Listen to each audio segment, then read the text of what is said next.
I remember my dad bringing me out hunting on the river. There was moose everywhere at that time. And I don't know, I must have been about 8. That's the first time my dad brought me out. And we seen a moose, and Dad was ready. I seen the moose, and I said, "Dad, moose, moose, moose," and hits me on the head of the paddle. The moose ran away.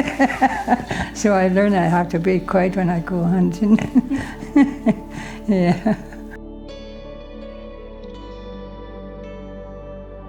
My name is Louisa Alexis. I'm 65 years old. I was born in Nagasley Reserve.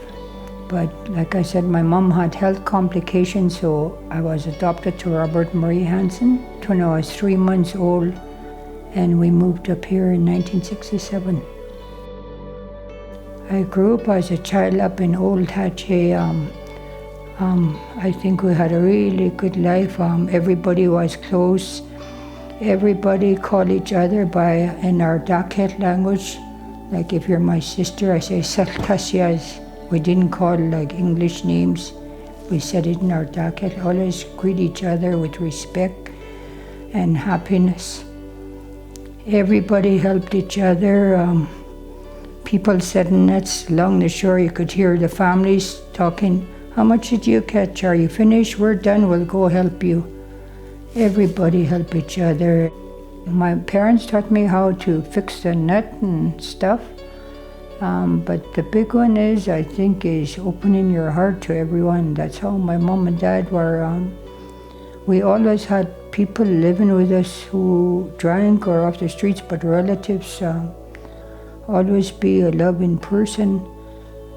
And that's a big one for me. To find happiness, you have to give back that happiness, give that love. And that's where I found peace lately is. I had a lot of issues, residential school and adoption, everything. You know, for me it was really hard to understand why I was adopted. I always felt like an outsider. I felt like no one loved me. I knew it wasn't my real family, and I didn't know why my real family gave me away. So I grew up angry, I guess, and I had to hit rock bottom. I got so sick by the alcohol, and one of my daughters came to me and said, "Mom, you did this when you were drunk. Mom, you said this when you were drunk." Oh, that just got to me when my daughter told me that. I guess I started out in that 50+ program they had years ago in Fort, and there they told us to do a vision quest. And finally I could put my thoughts down on paper. We just cut out pictures and put it. So the first thing I did was I got a picture out of a girl, and I said I wanted to improve myself physically, mentally, and spiritually.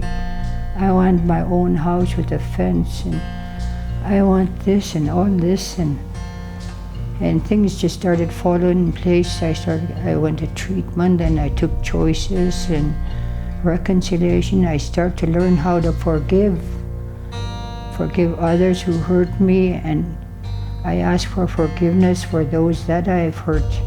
That was a real big one. Sometimes when you hurt so much, you don't even think about forgiveness.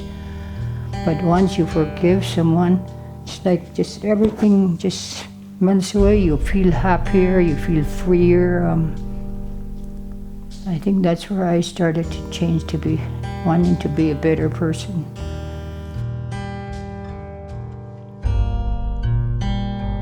Right now I do counseling, grief counseling for my sons, and I reach out to people. Like I said, we were taught long ago if we grieve enough, we do it ourselves, but we need to reach out to others. We need to reach out to health professionals who could help us, we can't do it alone. So the big change I'd like to see is more people reaching out for help, to learn how to deal with their emotions, to get the right tools to help them to have a better life in our journey.